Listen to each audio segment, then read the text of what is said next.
How to get Apple Music student subscription. Hello guys, this is Atticus and welcome back to another tutorial video. In today's video, I'll teach you guys how you can get Apple Music student subscription. So without any further ado, let's dive right into it. The first thing you'll need to do is open up your Apple Music app.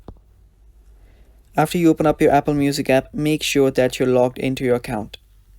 After you've done that, simply tap on your profile icon that is on the top right corner. Now what you'll need to do is you can either head over to your account settings and then go to your subscription, or simply tap on get 1 month free.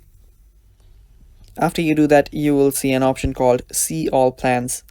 Tap on see all plans. After you tap on that, you will get different plans right here. The first is individual plan, the second is a family plan, and the third is a university student plan. So simply tap on select university student and tap on verify student status. All you need to do is enter your university ID and go through with the process, and you're basically good to go. That is how you can get Apple Music student subscription. Thanks for watching guys, that is all for this video. Stay tuned for more and bye bye.